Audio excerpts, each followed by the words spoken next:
Dan firman Tuhan katakan Roh Kudus yang ada di dalam kita tidak pernah sedetik pun, sepersekian detik pun, selamanya dia tidak akan pernah tinggalin kita.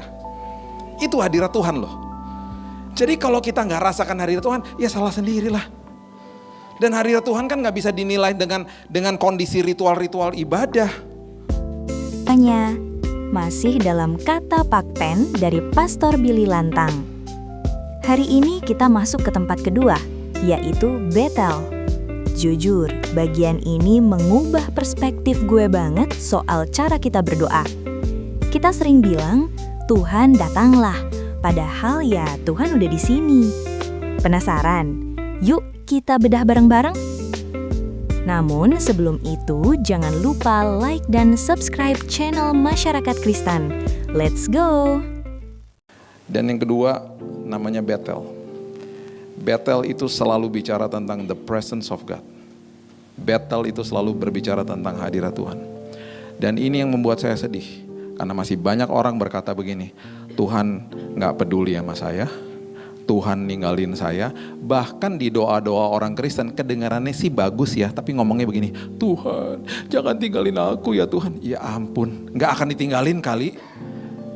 Kayaknya mohon-mohon, kedengarannya bagus sih ya doa-doa kayak begitu ya. Kayaknya aduh sedih, kayaknya aduh intim banget gitu. Harusnya kan gak gitu doanya. Makasih ya Tuhan, Engkau gak pernah ninggalin aku Tuhan. Masa kita ngomong gitu sama orang tua kita, udah tinggal di satu rumah, lagi sedih-sedih, lagi konflik, aduh mama, papa jangan pernah tinggalin aku. Mereka, siapa yang ninggalin kita di sini juga gitu. Apalagi Tuhan gitu loh. Ya, hadirat Tuhan itu sering kali disalahartikan. Kita harusnya sadar hari ini, terima Yesus, kita dimeterai. Salah satu bentuk meterai yang paling jelas adalah Roh Kudus tinggal di dalam kita. Itu meterai. Itu firman Tuhan bilang begitu. Dan firman Tuhan katakan Roh Kudus yang ada di dalam kita tidak pernah sedetik pun, sepersekian detik pun, selamanya dia tidak akan pernah tinggalin kita. Stop, teman-teman dengar nggak? Pastor Billy bilang kita sering doa, Tuhan jangan tinggalkan aku. Beliau bilang itu doa yang kedengarannya rohani, tapi sebenarnya sedih. Kenapa? Karena Roh Kudus itu meterai. Kalau sudah dimeterai, dia nggak akan pergi. Aku ngerasa kesindir sih, karena sering banget aku ngerasa Tuhan jauh kalau aku lagi ada masalah. Padahal itu cuma perasaan aku, bukan kenyataannya. Apa pendapatmu? Tulis di kolom komentar ya. Itu hadirat Tuhan loh. Jadi kalau kita nggak rasakan hadirat Tuhan, ya salah sendirilah. Dan hadirat Tuhan kan gak bisa dinilai dengan kondisi ritual-ritual ibadah. Aduh emosi tersentuh, aduh nangis, aduh ada hadirat Tuhannya tadi ya gitu ya. Aduh kita seneng banget ada hadirat Tuhan, aduh puji Tuhan. Terus ada orang datang ke gereja gini, ih gue gak suka tadi lagunya. Apalagi khotbahnya tuh, pendetanya silo, gue ngeliat kepalanya. Gue gak bisa rasakan hadirat Tuhan. Ya salah sendirilah, hadirat Tuhan gak bisa dinilai pakai emosi. Sesekali nih emosi tersentuh, itu juga beda-beda kan. Kita bisa dalam sesuatu, saya ya, lagi di gym beberapa bulan lalu. Saya cuma lihat cuplikan lagu di Instagram. Ada seorang Meksiko nyanyi lagu dalam bahasa Spanish. Dia cuma nyanyi dengan suaranya yang luar biasa indahnya. Dia nyanyi itu hanya mungkin gak sampai semenit deh. Saya bisa ulang-ulang itu lagu. Di Instagram loh padahal. Sampai saya download, saya ulang-ulangnya sendiri. Dari nge-gym sampai saya pulang itu 1 jam 15 menit dan saya gak berhenti nangis. Tiba-tiba lawatan Tuhan terjadi. Beberapa teman-teman saya kasih tunjuk videonya. Luar biasa, sampai saya nangis, di mobil saya nangis. Sampai saya tuh keluar dari gym tuh mau masuk ke mobil tuh sampai agak-agak nutup kepala karena nangis gak bisa stop. Jamahan Tuhan. Sesekali emosi kita tersentuh. Bukannya setelah itu terus udah reda nih ya, di rumah udah biasa lagi, reda lagi gitu ya, karena lapar kan, mau makan segala macam terus gak rasa-rasa lagi. Bukannya berarti Tuhan gak ada. Hadirat Tuhan harus dinilai dengan iman bahwa Tuhan selalu hadir. Ingat loh, emosi kita terbatas. Dan seringkali emosi kita tidak bisa dikontrol. Karena juga emosi, apa yang ada yang di dalam jiwa kita, itu sesuatu yang fana. Sesuatu yang bisa terusik, sesuatu yang bisa terganggu kapan aja. Karena di dalam jiwa tuh ada perasaan, ada emosi, ada pikiran. Bisa terganggu kapan aja. Nah, ini poin penting banget. Hadirat Tuhan tidak sama dengan emosi.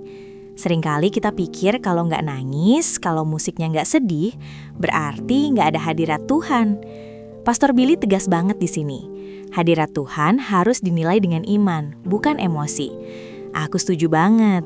Emosi kita itu fluktuatif, tapi janji Tuhan itu konstan. Jadi, meskipun kita lagi flat atau lagi capek, Tuhan tetap hadir di situ. Apa pendapatmu? Tulis di kolom komentar ya.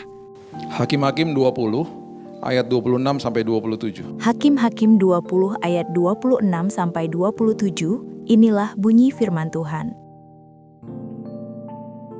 Kemudian pergilah semua orang Israel, yakni seluruh bangsa itu, lalu sampai di Betel.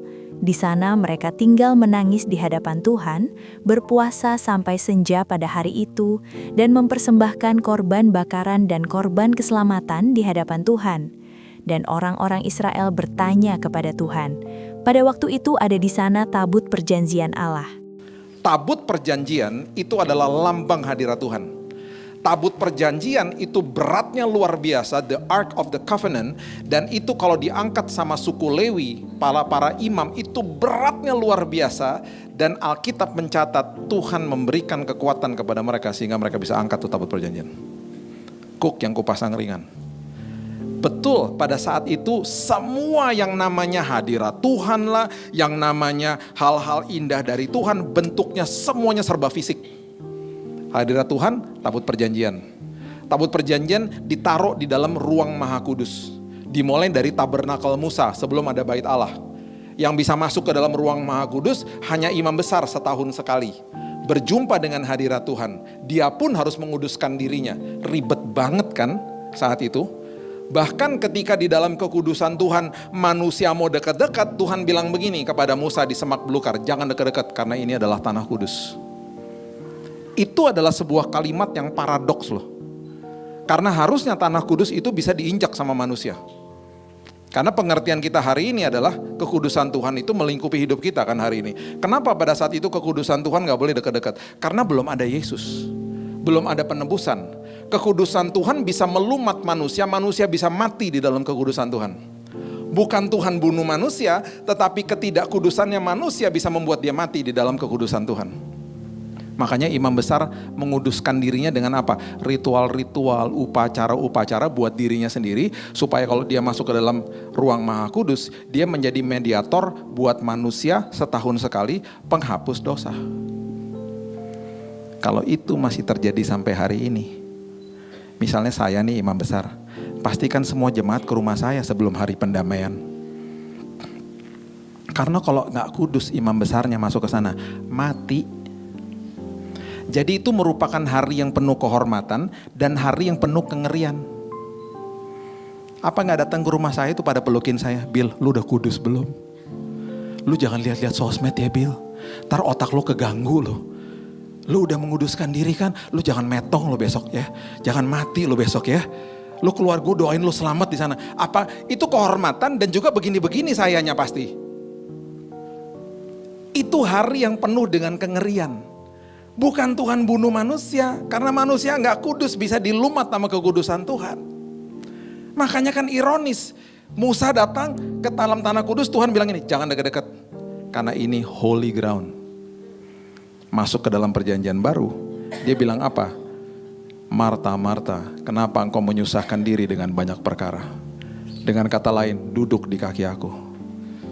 Langsung berubah. Yang tadinya jauh-jauh, sekarang dekat-dekat dong. Bapak Ibu, sekarang saya tanya, Roh Kudus kan kudus ya, tinggal di dalam kita. Kok gak mati kita? Ayo. Karena setiap hari kita dikuduskan oleh Yesus. Itu sebabnya kekudusan dia manunggal sama kita. Itu sebabnya jangan pernah ngomong gini lagi, aku mau hidup taat supaya kudus, enak aja. Saya mau hidup taat karena saya sudah dikuduskan. Kita gak mampu menguduskan diri sendiri. Yang ngudusin kita Yesus. Kita disempurnakan, kita dikuduskan. Itu urutannya harus benar. Supaya pikiran kita lihat dia itu luar biasa jadinya. Karena gak ada lagi murka Tuhan. Itu arti the presence of God. Dan bahkan kalau kita lihat, kalau kita mau gali lebih dalam lagi, yang namanya tabut perjanjian ngelambang daripada hadirat Tuhan. Saat itu di dalam tabut perjanjian ada apa yo? Itu ada 3 elemen loh. Ada 2 loh batu, di mana Tuhan tulis perintahnya. Ada tongkatnya Harun, sama di situ ada roti mana di dalam tabut perjanjian.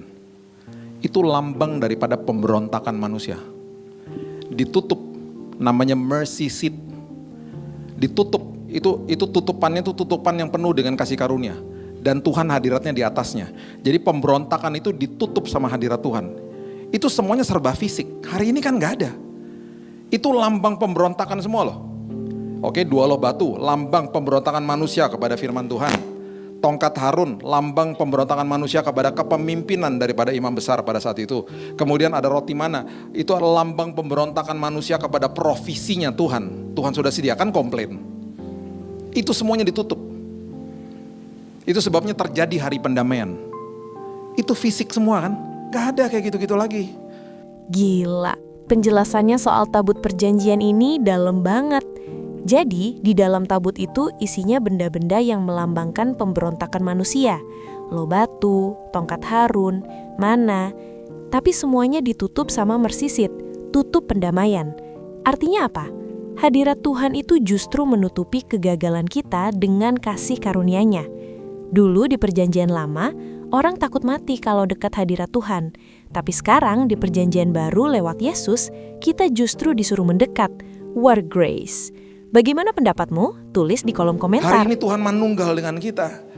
Jadi itulah arti hadirat Tuhan yang seringkali kita abaikan, kita anggap enteng. Karena dulu kalau kita lihat yang dulu, ribetnya luar biasa. Orang itu kalau ada hadirat Tuhan tuh sampai sesuatu yang sangat-sangat sesuatu banget gitu loh. Dan gak sembarangan orang bisa rasain itu, kecuali imam besar. Oke, closing statement dari beliau di bagian ini adalah, saya mau hidup taat karena saya sudah dikuduskan, bukan supaya kudus. Ini perbedaan besar antara agama dan kasih karunia. Kalau agama, aku taat supaya disayang Tuhan. Kalau kasih karunia, aku udah disayang dan dikuduskan Yesus, makanya gue mau taat. Pola pikir ini yang bikin kita nggak capek dalam mengikut Tuhan. Kesimpulan dari Bethel adalah, Tuhan itu manunggal, bersatu dengan kita. Kita nggak perlu lagi mohon-mohon Tuhan datang. Kita cuma perlu sadar kalau Dia sudah ada di dalam kita melalui Roh Kudus. Iman di atas perasaan. Jangan andalkan merinding atau tangisan buat ngerasa Tuhan ada. Identitas baru. Kamu sudah kudus karena Yesus, bukan karena usahamu. Gimana menurut kalian? Apakah kalian masih sering ngerasa Tuhan itu jauh? Yuk kita diskusi di kolom komentar. Jangan lupa klik like dan subscribe, juga tulis penatapmu kalau video ini membantu kalian lebih paham soal hadirat Tuhan. Sampai jumpa di tempat ketiga. Yeriko, Tuhan memberkati.